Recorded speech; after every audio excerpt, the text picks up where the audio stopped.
we are going to jump right in because I'm getting in here late. Today we'll be continuing Great Expectations by Charles Dickens. Chapter 49. Putting Miss Havisham's note in my pocket, that it might serve as my credentials for so soon reappearing at Satis House. In case her waywardness should lead her to express any surprise at seeing me, I went down again by the coach next day. But I alighted at the halfway house and breakfasted there, and walked the rest of the distance, for I sought to get into the town quietly by the unfrequented ways, and to leave it in the same manner. The best light of the day was gone when I passed along the quiet echoing courts behind the High Street, the nooks of ruin where the old monks had once had their refectories and gardens, and where the strong walls were now pressed into the service of humble sheds and stables, were almost as silent as the old monks in their graves. The cathedral chimes had at once a sadder and a more remote sound to me, as I hurried on avoiding... Nope, that sounded weird.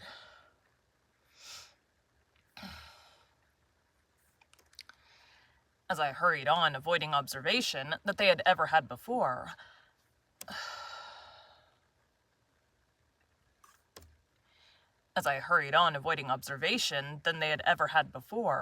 So the swell of the old organ was borne to my ears like funeral music, and the rooks, as they hovered about the grey tower and swung in the bare high trees of the priory garden, seemed to call to me that the place was changed, and that Estella was gone out of it forever. An elderly woman, whom I had seen before as one of the servants who lived in the supplementary house across the back courtyard, opened the gate. The lighted candle stood in the dark passage within, as of old, and I took it up and ascended the staircase alone. Miss Havisham was not in her own room, but was in the larger room across the landing. Looking in at the door, after knocking in vain, I saw her sitting on the hearth in a ragged chair close before, and lost in the contemplation of the ashy fire. Doing as I had often done, I went in and stood touching the old chimney-piece, where she could see me when she raised her eyes. There was an air of utter loneliness upon her, that would have moved me to pity, though she had wilfully done me a deeper injury than I could charge her with. As I stood compassionating her, and thinking how, in the progress of time, I too had come to be part of the wrecked fortunes of that house, her eyes rested on me. She stared, and said in a low voice, "Miss Havisham, look at me. Is it real? It is I, Pip. Mr. Jaggers gave me your note yesterday, and I've lost no time. Thank you. Thank you." As I brought another of the ragged chairs to the hearth and sat down, I remarked a new expression on her face, as if she were afraid of me. "I want," she said, "to pursue that subject you mentioned to me when you were last here, and to show you that I am not all stone. But perhaps you can never believe, now, that there is anything human in my heart." When I had said some reassuring words, she stretched out her tremulous right hand, as though she was going to touch me, but she recalled it again before I understood the action or knew how to receive it. "You said, speaking for your friend, that you could tell me how to do something useful and good, something that you would like done. Is it not?" "Something that I would like done very much." "What is it?" I began explaining to her that secret history of the partnership. I had not got far into it when I judged from her looks that she was thinking in a discursive way of me, rather than of what I said. It seemed to be so, for when I stopped speaking, many moments passed before she showed that she was conscious of the fact. "Do you break off?" she asked then, with her former air of being afraid of me. "Because you hate me too much to bear to speak to me?" No, I answered. "How can you think so, Miss Havisham? I stopped because I thought you were not following what I said." "Perhaps I was not," she answered, putting a hand to her head. "Begin again, and let me look at something else. Stay. Now tell me." She set her hand upon her stick in the resolute way that sometimes was habitual to her, and looked at the fire with a strong expression of forcing herself to attend. I went on with my explanation, and told her how I had hoped to complete the transaction out of my means, But how in this I was disappointed. That part of the subject, I reminded her, involved matters which could form no part of my explanation, for they were the weighty secrets of another. "So," said she, assenting with her head but not looking at me, "and how much money is wanting to complete the purchase?" I was rather afraid of stating it, for it sounded a large sum. £900. "If I give you the money for this purpose, will you keep my secret as you have kept your own, quite as faithfully, and your mind will be more at rest, much more at rest? Are you very unhappy now?"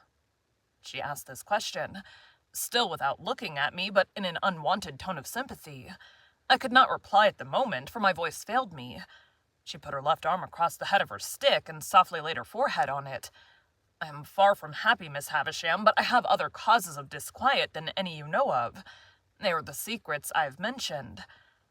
After a little while she raised her head and looked at the fire again. "It is...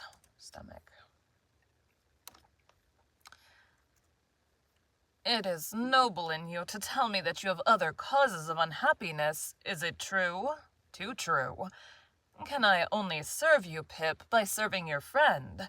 Regarding that is done, is there nothing I can do for you yourself?" "Nothing." "I thank you for the question. I thank you even more for the tone of the question, but there is nothing." She presently rose from her seat and looked about the blighted room for the means of writing. There were none there, and she took from her pocket a yellow set of ivory tablets, mounted in tarnished gold, and wrote upon them with a pencil in a case of tarnished gold that hung from her neck. "You are still on friendly terms with Mr. Jaggers?" "Quite. I dined with him yesterday." "This is an authority to him to pay you that money, to lay out at your irresponsible discretion for your friend. I keep no money here, but if you would rather Mr. Jaggers knew nothing of the matter, I will send it to you." "Thank you, Miss Havisham. I have not the least objection to receiving it from him." She read me what she had written, and it was direct and clear, and evidently intended to absolve me from any suspicion of profiting by the receipt of the money.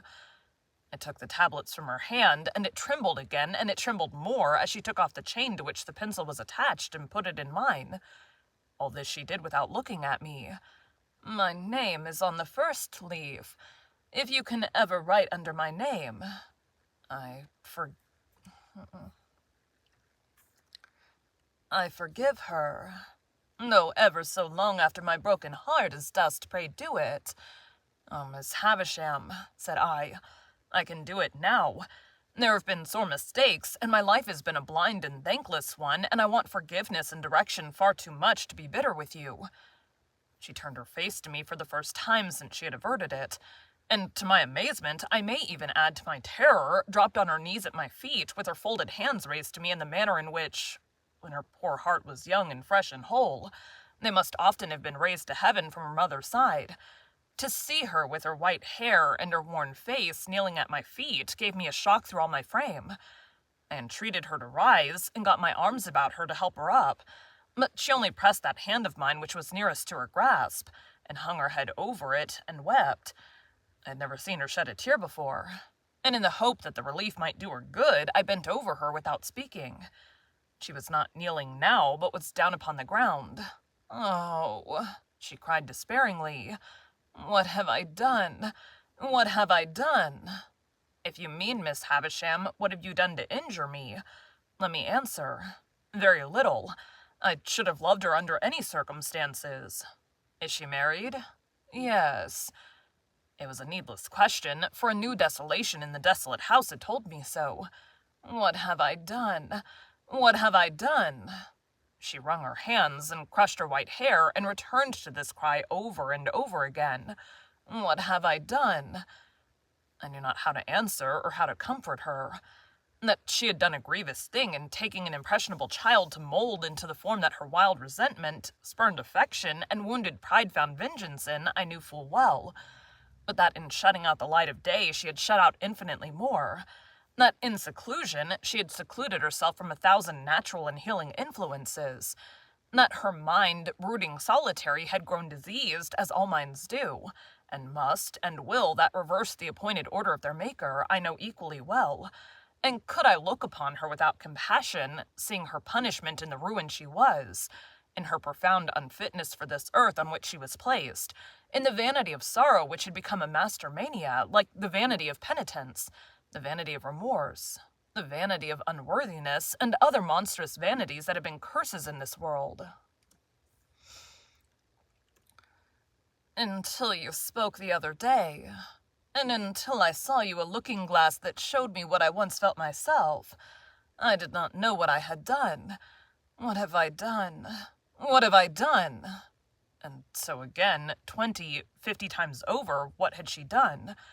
Miss Havisham, I said when her cry had died away, you may dismiss me from your mind and conscience.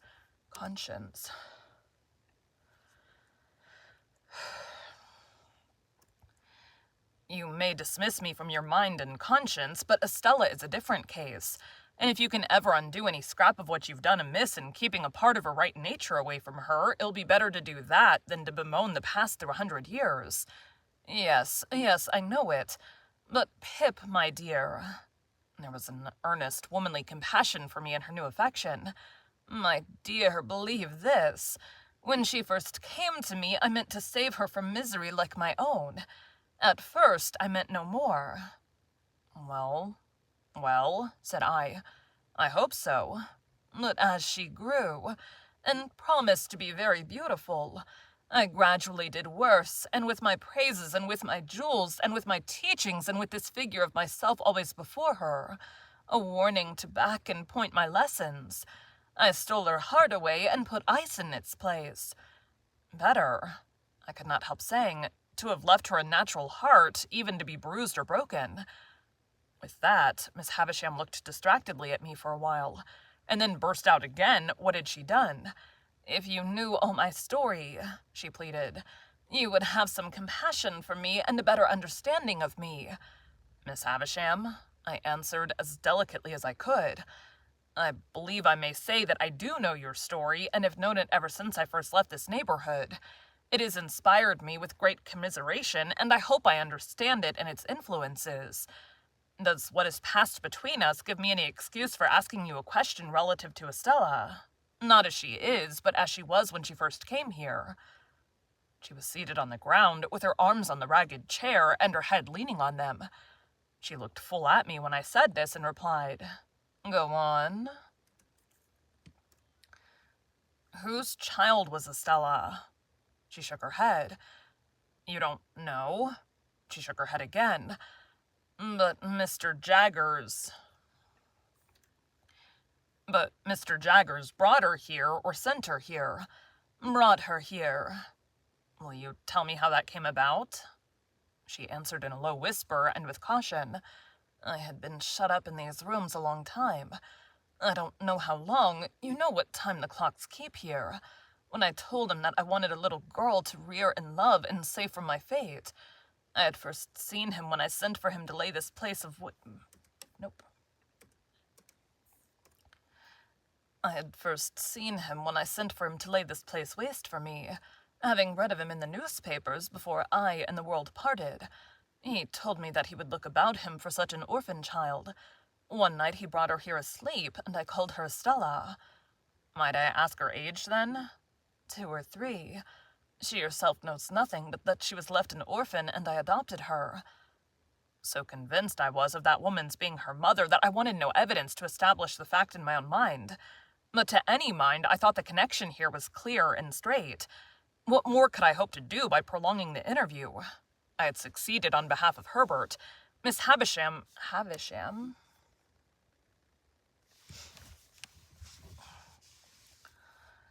Miss Havisham had told me all she knew of Estella.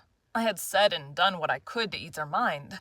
No matter with what other words we parted, we parted. Twilight was closing in when I went downstairs into the natural air. I called to the woman who had opened the gate when I entered, that I would not trouble her just yet, but would walk round the place before leaving, for I had a presentiment that I should never be there again, and I felt that the dying light was suited to my last view of it. By the wilderness of casks that I had walked on long ago, and on which the rain of years had fallen since, rotting them in many places and leaving miniature swamps and pools of water upon those that stood on end, I made my way to the ruined garden. I went all round it, round by the corner where Herbert and I had fought our battle, round by the paths where Estella and I had walked. So cold, so lonely, so dreary all.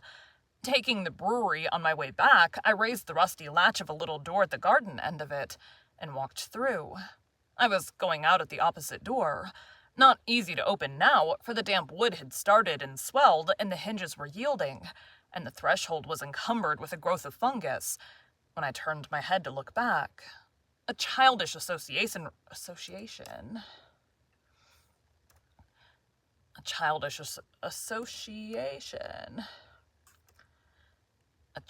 association revived with wonderful force in the moment of the slight action, and I fancied that I saw Miss Havisham hanging to the beam. So strong was the impression that I stood under the beam shuddering from head to foot before I knew it was a fancy, though to be sure I was there in an instant. The mournfulness of the place and time, and the great terror of this illusion, though it was but momentary, caused me to feel an indescribable awe as I came out between the open wooden gates where I'd once wrung my hair after Estella had wrung my heart. Passing on into the front courtyard, I hesitated whether to call the woman to let me out at the locked gate, of which she had the key, or first to go upstairs and assure myself that Miss Havisham was as safe and well as I had left her. I took the latter course and went up. I looked into the room where I had left her, and I saw her seated in the ragged chair upon the hearth close to the fire with her back towards me. In the moment when I was withdrawing my head to go quietly away, I saw a great flaming light spring up. In the same moment, I saw her running at me, shrieking, with a whirl of blazing fire all about her, and soaring at least as many feet above her head as she was high. I had a double-caped greatcoat on, and over my arm another thick coat. Then I got them off, closed with her, threw her down and got them over her. Then I dragged the great cloth from the table for the same purpose, and with it dragged down the heap of rottenness in the midst, and all the ugly things that sheltered there, that we were on the ground struggling like desperate enemies, and that the closer I covered her, the more wildly she shrieked and tried to free herself. That this occurred, I knew through the result. Yeah, that's right.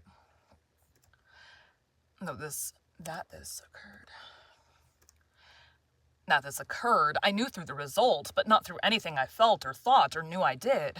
I knew nothing until I knew that we were on the floor by the great table, and that patches of tinder yet alight were floating in the smoky air, which a moment ago had been her faded bridal dress. Then I looked round and saw the disturbed beetles and spiders running away over the floor, and the servants coming in with breathless cries at the door. I still held her forcibly down with all my strength, like a prisoner who might escape, and I doubt if I even knew who she was, or why we had struggled, or that she had been in flames, or that the flames were out, until I saw the patches of tinder that had been her garments no longer alight, but falling in a black shower around us.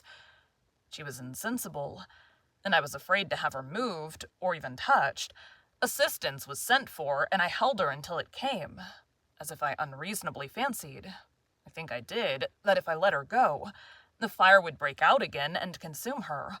When I got up, on the surgeon's coming to her with other aid, I was astonished to see that both my hands were burnt, for I had no knowledge of it through the sense of feeling.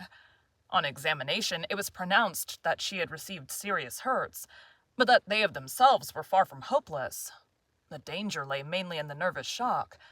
By the surgeon's directions, her bed was carried into that room and laid upon the great table, which happened to be well suited to the dressing of her injuries. When I saw her again, an hour afterwards, she lay indeed where I had seen her strike her stick, and had heard her say that she would lie one day.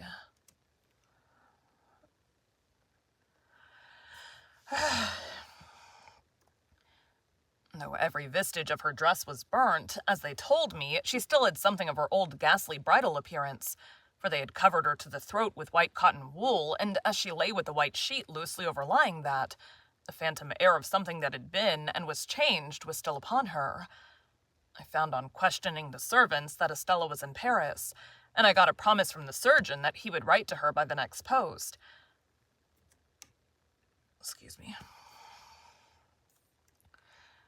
Miss Havisham's family I took upon myself, intending to communicate with Mr. Matthew Pocket only, and leave him to do as he liked about informing the rest. This I did next day, through Herbert, as soon as I returned to town. There was a stage that evening when she spoke collectedly. There was a stage that evening when she spoke collectedly of what had happened, though with a certain terrible vivacity. Towards midnight she began to wander in her speech, and after that it gradually set in that she said innumerable times in a low solemn voice, "What have I done?" And then, "When she first came, I meant to save her from misery like mine." And then, "Take the pencil and write under my name, I forgive her." She never changed the order of these 3 sentences, but she sometimes left out a word in one or other of them, never putting in another word, but always leaving a blank and going on to the next word. As I could do no service there, and as I had, nearer home, that pressing reason for anxiety and fear which even her wanderings could not drive out of my mind, I decided in the course of the night that I would return by the early morning coach, walking on a mile or so and being taken up clear of the town. At about 6 o'clock in the morning, therefore, I leaned over her and touched her lips with mine, just as they said, not stopping for being touched, "Take the pencil and write under my name, I forgive her." Thank you for joining Bite at a Time Books today, while we read a bite of one of your favorite classics. Again, my name is Bree Carlile, and I hope you come back tomorrow for the next bite of Great Expectations. We are going to work on the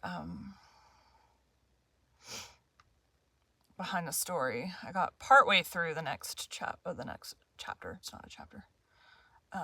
Episode. Work on it a little bit more. Thanks, guys.